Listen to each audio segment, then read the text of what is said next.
Hello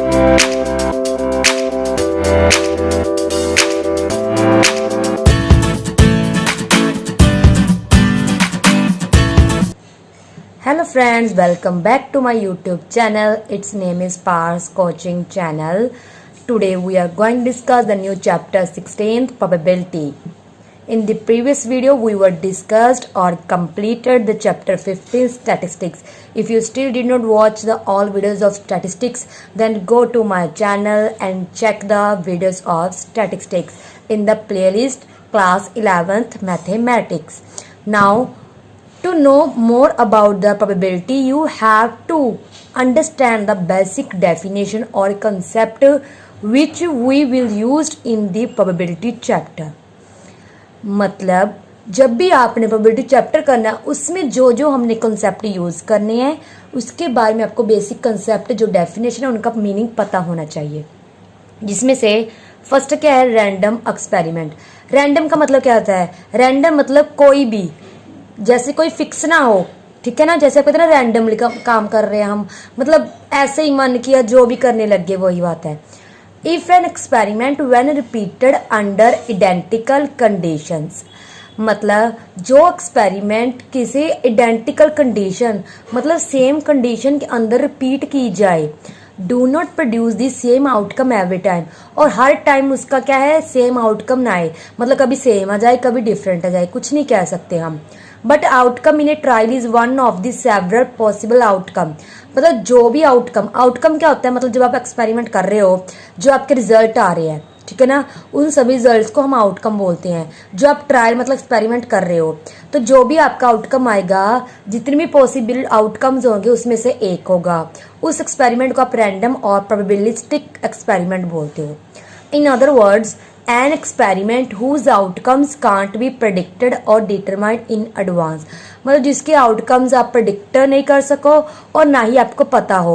मतलब क्या, because कोई भी एक्सपेरिमेंट करते हो आपको उसका फिक्स रिजल्ट नहीं पता होता, पॉसिबल आउटकम्स पता होते हैं। जैसे सपोज कि हम जब आपका क्या है अचानक से मौसम क्या चेंज हो जाता है, बादल छा जाते हैं, ठीक है ना, देन आप सोचते हैं मे भी बारिश हो सकती है, नहीं हो सकती, हम कुछ तो नहीं कह सकते, बट 50-50% चांस होते हैं, तो उसे हम आउटकम्स बोलते हैं। 50% चांस है नहीं हो सकती, 50% चांस है हो सकती है। कई बार इतना मौसम खराब होता है तो 80% हो जाता है। तो जो आपके दो आउटकम्स है भी हो भी सकती, नहीं भी हो सकती, उन पॉसिबल आउटकम्स को हम क्या बोलते हैं, जो आपके क्या होते हैं रिजल्ट होते हैं एक्सपेरिमेंट्स के, जिनके हम प्रेडिक्ट नहीं कर सकते, पता नहीं भी फिक्स क्या हो क्या नहीं हो सकते।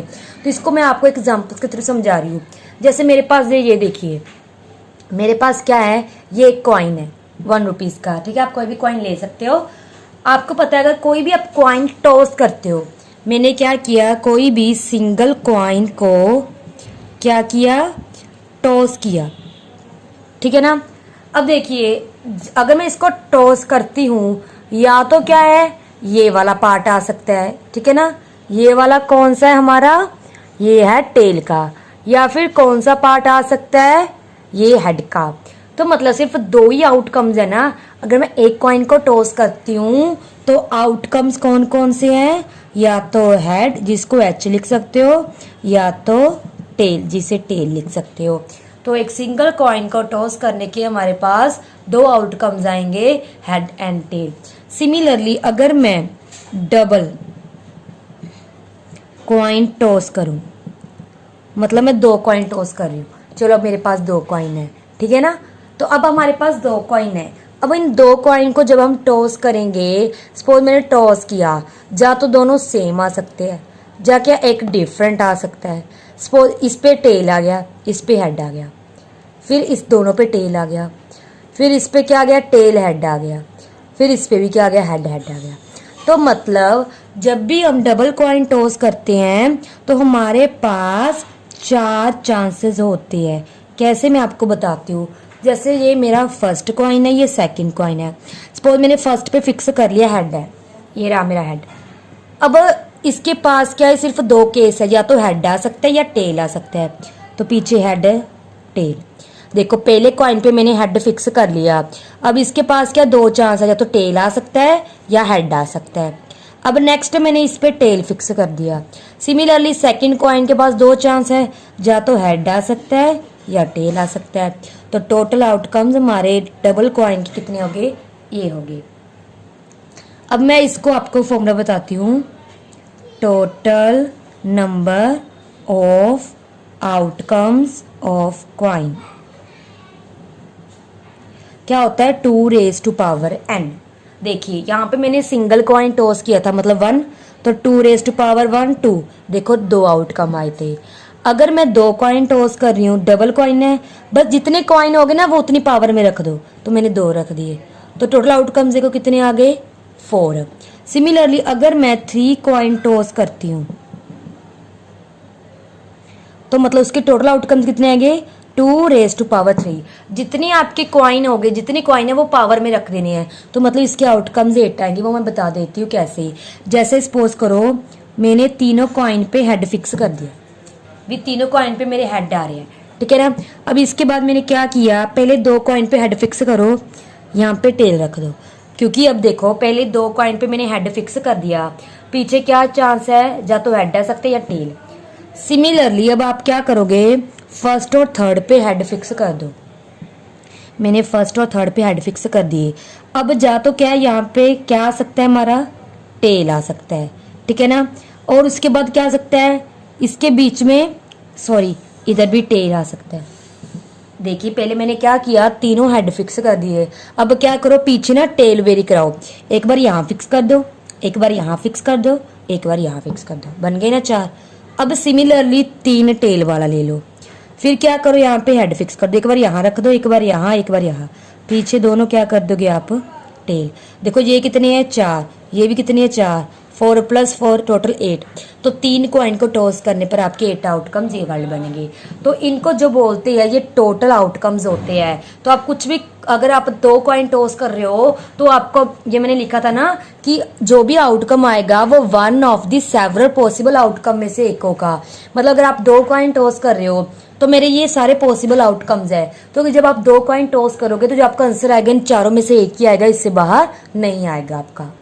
अब सेकंड डेफिनेशन क्या है, एलिमेंट्री इवेंट।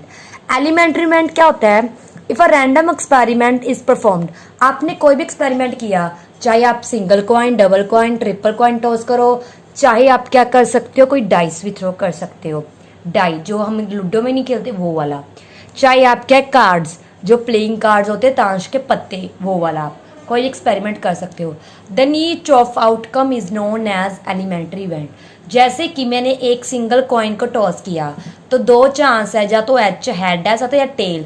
तो इन दोनों को आप क्या बोलोगे, जैसे मैंने बोला ना हेड, तो आप बोलोगे ये एलिमेंट्री इवेंट है इस रैंडम एक्सपेरिमेंट का।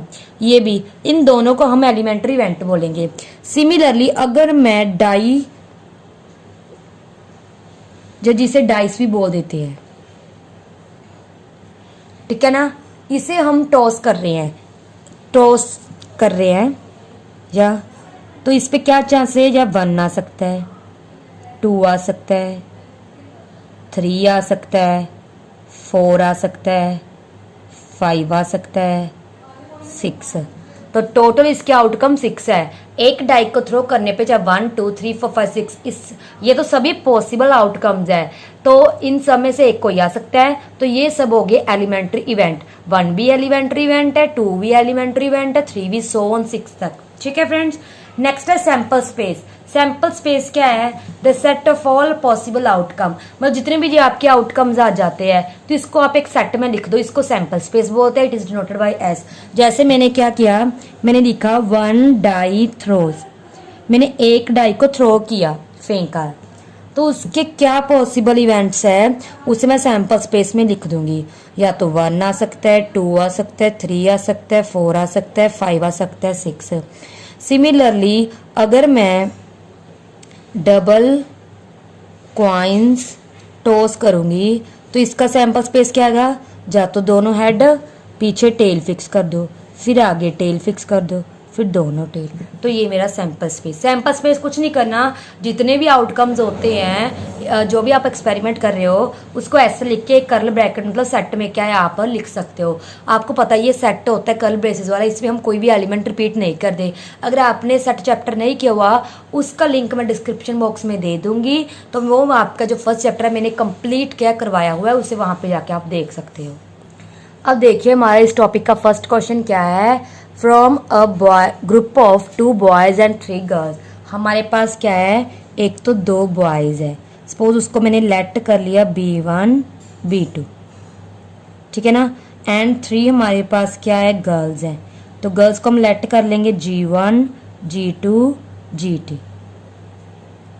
मतलब 2 बॉयज क्या है B1 B2, 3 गर्ल्स क्या G1 G2 G3। हमने कितने बच्चे सिलेक्ट करने हैं, 2 चिल्ड्रन आर सिलेक्टेड। हमने बस 2 बच्चों का क्या है मतलब सिलेक्ट करके पेयर बनाने हैं। Find the sample space associated to this random experiment. हमने इसका क्या है सैंपल स्पेस बना के लेना है। सबसे पहले आप क्या करो, जैसे क्या करो, हमने 2 का पेयर बनाना है, तो मैंने पहले B1 को फिक्स कर दिया, सैंपल स्पेस बना रहे हैं। B1 के साथ पहले G1 लगा दो, फिर B1 के साथ G2 लगा दो, फिर B1 के साथ G3 लगा दो, ठीक है ना। नाउ नेक्स्ट मैंने B2 को फिक्स किया, इस B2 के साथ G2, B2 के साथ G3 लगा दो, ठीक है। फिर आप क्या कर सकते हो, B1 B2 था, 2 बॉयज से ना, तो मैंने B1 के साथ G1 G2 G3 लिख लिया, फिर B2 के साथ G1 G2 G3 लिख लिया। अब क्या पता दोनों बॉयज भी तो हो सकते हैं ना, हमें ये तो नहीं बोला जो भी आपने 2 चिल्ड्रन सेलेक्ट करने हैं वो गर्ल्स है कि बॉयज, कुछ भी हो सकते हैं। तो मैंने क्या किया, दोनों बॉयज। अब हम दोनों गर्ल्स के पेयर बना लेते हैं। सपोज पहले पे G1 है, फिर G2 है, फिर G1 के साथ आप G3 ले लो, फिर G2 के साथ G3 ले लो। बस आपने पेयर बनाना है। कैसे पेयर बनाना है, एक इसकी ना मैं आपको ट्रिक भी बता सकती हूँ। जैसे यहाँ पे B1 है, तो B1 के साथ आप G1 ले सकते हो, G2 ले सकते हो, G3 ले सकते हो, और क्या है B2 ले सकते हो, ठीक है ना। B1 के साथ पीछे G1 रख दो, फिर G2 G3 B2। अब नेक्स्ट हमारे पास क्या आ गया, B2। B2 के पीछे आप क्या रख सकते हो, G1 G2 G3। अभी यहाँ पे आप B1 मत लगा देना, क्यों, क्योंकि B1 B2 पेयर बन चुका है, ठीक है। अब G1 का देखो, G1 के पास कितनी चॉइस है, या तो G2 या G3। सिमिलरली G2 के पास सिर्फ एक चॉइस है। अब G2 के साथ आप G1 नहीं लगा सकते क्योंकि G1 G2 हो गया। ऐसे भी आप क्या ट्री के साथ हेल्प के लेके बना सकते हो। बस देखो पहले B1 फिक्स करो, उसके पास कितनी चॉइसेस है, फिर B2 के पास, फिर G1 के पास G2। पर जो भी ऐसे करके कॉमा डाल के इनका पेयर बना के लिख दो, तो ये आपका टोटल सैंपल स्पेस बन जाएगा। अब हमारा नेक्स्ट क्वेश्चन देखिए क्या है, second question. A coin is tossed if it shows head. मतलब जब आप एक कॉइन टॉस करते हो तो क्या है, अगर अब देखो कॉइन टॉस कर रहे हो तो आपके पास 2 केस है, या तो हेड आ सकता है या टेल। तो इन्होंने बोला है इफ इट शोज हेड, अगर हेड आ रहा है वी ड्रॉ ए बॉल। भी अगर आपका हेड आ गया कॉइन को टॉस करने पर, तो आप क्या साथ ही साथ एक बॉल ड्रॉ करोगे, किसमें से, एक बैग में से। उस बैग में क्या है, बैग में है हमारे पास 3 red balls and 4 black balls, ठीक है ना। इन्होंने बोला अगर आपने कॉइन टॉस किया और आपका हेड आ गया, देन आप क्या करो, इस बैग में से एक बॉल पिक करोगे, ठीक है ना। वो बॉल नहीं हमें पता क्या है, रेड भी सकती है, ब्लैक भी सकती है, कुछ भी सकती है।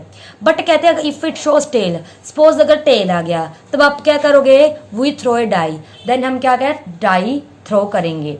देन आपने सैंपल स्पेस लिखना है। इसको ना पहले अपना ट्री डायग्राम से सोल्व कर लिया करो। देखो मैं सबसे आसान बताती हूँ। जैसे मैंने एक कॉइन टॉस की है, तो मैंने यहाँ पे कॉइन रख दिया। कॉइन क्या कहता है, या तो आपका क्या आएगा हेड, या आपका क्या आएगा टेल। तो मैंने यहाँ पे टेल और हेड बना दिया, ठीक है। अब इन्होंने क्या बोला है क्वेश्चन में कि अगर आपका हेड आ रहा है देन एक बॉल निकालनी है, तो वो बॉल कुछ भी हो सकती है। तो मतलब हेड के लिए कितने चांसेस है यहाँ पे, देखिए बॉल को कितनी है, 3 रेड 4 ब्लैक। तो मैंने क्या किया, जो 3 रेड बॉल्स थी उनको नाम दे दिया R1 R2 R3। जो 4 ब्लैक बॉल्स थी उनमें से B1 B2 B3 B4। तो आप इसको लिख दो कि अगर हेड आता है तो इन 7, क्योंकि टोटल 7 बॉल्स होगी ना, तो इन 7 बॉल में से कोई भी एक आएगा। तो कुछ ऐसा R1 भी आ सकती है, R2 भी आ सकती है, R3 भी, B1 भी, B2 भी, B3 B4, कुछ भी आ सकता है। क्या किया मैंने, कुछ नहीं किया, सिर्फ हेड वाला केस डिस्कस किया। अगर हेड आता है तो एक बॉल निकालनी है, तो वो बॉल इन 7 बॉल में से कोई हो सकती है। ये मैंने 7 बॉल्स को नेम दे दिया, इन 7 में से कोई आएगा। टेल का क्या बोलते हैं, अगर आपका टेल आता है तो आपने डाई थ्रो करना है। चलो अब अगर हमारा टेल आता है तो हमें पता है डाई को थ्रो करना है। डाई को थ्रो करने के हमारे पास कितने केस बनेंगे, ये देखिए।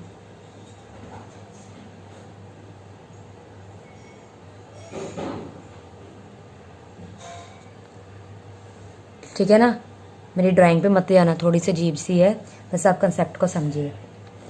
क्वेश्चन को ना ट्री डायग्राम से करना सीखो। पहले कॉइन की बात की, कॉइन टॉस कर लिया मैंने, ठीक है। उसके बाद कहते हैं अगर हेड आता है तो आपने 7 बॉल में से कोई निकालनी है, मतलब पक्का पेयर बनेगा। हेड के साथ एक बार R1 लिखो, हेड के साथ एक बार R2 लिखो, फिर हेड के साथ R3 लिखो, हो गया। फिर हेड के साथ ब्लैक बॉल 1, हेड के साथ ब्लैक बॉल 2, हेड के साथ ब्लैक बॉल 3, ये कोमा है बीच में, कहीं आप 1 समझो, हेड के साथ ब्लैक बॉल 4। तो ये तो सभी पेयर बन गए। अब टेल वाले के पास आओ। टेल क्या कहता है, जब आपने टेल को आता है तो आपने एक डाई का नंबर सेलेक्ट करना है। तो मैंने इसके साथ ला दिया, क्योंकि ये सैंपल स्पेस क्या होता है, पॉसिबल आउटकम्स भी कुछ भी आ सकता है, हमें नहीं पता है क्योंकि हम एक्सपेरिमेंट कर रहे हैं। तो मैंने ये सारे पॉसिबल आउटकम्स लिख दिए। ये पॉसिबल आउटकम्स मैंने क्या है, सभी लिख दिए हैं। बस ये हमारा सैंपल स्पेस बन गया। क्या पता इनमें से जो भी आंसर आएगा इनमें से एक आएगा, वो हमें कुछ भी नहीं पता। ठीक है ना, आपने हमेशा ऐसे ही करना है। डायग्राम, ट्री डायग्राम से करो। कॉइन बनाओ, हेड टेल 2 पॉसिबिलिटी। हेड के साथ क्या बोला, 7 बॉल मैंने लिख दी। टेल के साथ डाई के सारे पॉसिबल, बस इनके साथ एक एक करके पेयर बनाई जाओ टेल के साथ, तो पूरा का पूरा सैंपल स्पेस हमारा तैयार है। क्वेश्चन खत्म। अब ये लास्ट क्वेश्चन इस वीडियो का ध्यान से समझिए। क्या बोला गया है, the number 1, 2, 3 and 4 are written separately on 4 slips. Sorry, ये रिपीटेड लिखा गया। हमने 4 स्लिप्स बना ली छोटी छोटी कागज की, उस पर नंबर लिख दिए 1, 2, 3 एंड 4। चारों को हमने कट कर लिए, सेपरेट करके हमने क्या है, स्लिप्स बना दी। Slips are then put in box, फिर आपने एक छोटा सा बॉक्स लिया, उसमें स्लिप्स डाल दी। मिक्स थ्रोली, उनको अच्छे से मिक्स कर दिया। A person draws 2 slip from the box. देखो, जब भी आपको बोल देना कि 2 मतलब 2 चीजें निकालिए, तो पक्का आंसर ऐसे पेयर में आएगा आपका। ठीक है ना, तो यहाँ पे पेयर पे आंसर आएगा। एक पर्सन क्या करता है, बॉक्स में हाथ डालता है, 2 स्लिप्स निकालता है। कैसे, 1 आफ्टर द अदर। जैसे पहले उसने 1 निकाली, फिर सेकंड निकालेगा, मतलब एक बार में 2 नहीं निकालेगा। पहले 1 निकालेगा, उसको बाहर खोल देगा, फिर दूसरी निकालेगा। Without replacement, describe the sample space for the experiment. अब आप बोलोगे रिप्लेसमेंट, विदाउट रिप्लेसमेंट, ये क्या होता है। देखिए, जैसे सपोज मेरे पास कोई बॉक्स है, उसमें 4 स्लिप्स है, मैंने 1 स्लिप्स निकाली, देखा सपोज करो उस पर नंबर क्या आया, 2, तो वो मैंने स्लिप बाहर रख दी। अब उसको वापस अंदर नहीं डालना, इसे बोलते हैं विदाउट रिप्लेसमेंट। तो याद रखो, विदाउट रिप्लेसमेंट क्या होता है, जब भी आप कुछ बाहर निकालते हो, चाहे कोई कार्ड है, ठीक है, चाहे कोई स्लिप है, कोई भी आप नंबर या कार्ड बाहर निकाल देते हो, तो वो बाहर रहेगा, आपने दोबारा क्या है, उसे वापस बॉक्स में नहीं रखना। तो ये होता है विदाउट रिप्लेसमेंट। विदाउट रिप्लेसमेंट, जिसमें हम दोबारा क्या है, चीज को अंदर बॉक्स में नहीं रखते। अगर हम वही अंदर रख दे, जैसे मैंने स्लिप निकाली, उस पर क्या 2 लिखा है, तो वो मैंने देखा, फिर वापस बॉक्स में मिक्स कर दिया, उसे बोलते हैं रिप्लेसमेंट। रिप्लेसमेंट में हम मिक्स कर सकते हैं दोबारा, बट विदाउट रिप्लेसमेंट में दोबारा एक चीज अंदर नहीं डाल सकते। चलो अब हम क्वेश्चन करते हैं। जैसे अब मेरे पास टोटल 4 नंबर है, तो मैं केस बना रही हूँ ट्री डायग्राम से। सबसे पहले अगर मैंने सपोज करो मेरा 1 नंबर आ गया स्लिप में, मैंने क्या स्लिप निकाली, इसमें 1 नंबर आया, तो उसके पास आने के कितने चांस है। जा तो जो सेकंड है ना, देखो 1 आफ्टर दी अदर, पहले निकाली, अब दूसरी निकालनी है, तो जा तो वो 2 आ सकते हैं, 3 आ सकता है, 4 आ सकता है। क्यों, मैं 1 क्यों नहीं लिख सकती, क्योंकि विदाउट रिप्लेसमेंट बोला है। 1 को मैंने बाहर निकाल दिया, तो मैंने बाहर रख दिया। अगर यहीं पर रिप्लेसमेंट होता ना, तब आप क्या करते, यहाँ पे 1 भी लिखते। अब मैंने क्या निकाला, 2 वाली स्लिप, तो इसके पास क्या चांसेस है, दूसरी 1 आ सकती है, 3 आ सकती है, 4 आ सकती है। सिमिलरली अगर 3 नंबर वाली स्लिप बाहर निकालोगे तो उसके पास 3 केस है, 1 आ सकती है, 2 आ सकती है, 4 आ सकती है। ये 2 लिखा हुआ है। फिर 4 के लिए 3 चांसेस है 1 2 3, बस इनके पेयर बना दो। पेयर कैसे बनाएंगे अब ध्यान से देखना, जैसे 1,2 1,3 1,4, क्योंकि हमने सैंपल स्पेस बनाना है ना, तो हम यहाँ पे कैसे लिखेंगे 1,2 1,3 1,4। अब 2 वाला मैंने 2 उठा लिया, 2 के पीछे क्या आ सकता है, या तो 1 आ सकता है या 3 आ सकता है या 4। पीछे सेम नहीं लेना, याद रखिए सेम पेयर विदाउट रिप्लेसमेंट में नहीं आते। तो अब 3 के पीछे 1 आ सकता है, 2 आ सकता है, 4 आ सकता है, 3 नहीं आ सकता। 4 के पीछे 1 आ सकता है, 2 आ सकता है, 3 बट 4 नहीं सकता। तो ये हमारे टोटल पॉसिबल आउटकम्स बन गए, जिसको हम सैंपल स्पेस में क्या सेट में डिनोट कर देते हैं। अब टाइम है प्रैक्टिस क्वेश्चंस को नोट करने का। Either you can take screenshot और pause the video and note down this question. पहले जो मैंने वीडियो में क्वेश्चन को समझाया उनके कॉन्सेप्ट को अच्छे समझो, जो भी मैंने लिखा हुआ है उसमें बोला हुआ है कैसे अपनी ट्री डायग्राम से सॉल्व करने हैं वैसे कर लो, फिर इससे क्वेश्चन इजी बन जाते हैं। ठीक है फ्रेंड्स, तो आपको इनको पहले स्टेटमेंट को अच्छे समझना है, स्टेटमेंट मिस्टेक मत करना, ध्यान से 2 बार पढ़ के नोट कर लेना, मैच करवा लेना। अगर स्टेटमेंट गलत नोट कर ली तो आपका क्वेश्चन भी गलत होगा। ठीक है, सो आज का टॉपिक हमारा यहीं पे कंप्लीट होता है। नेक्स्ट वीडियो में नेक्स्ट टॉपिक डिस्कस करेंगे। Still bye.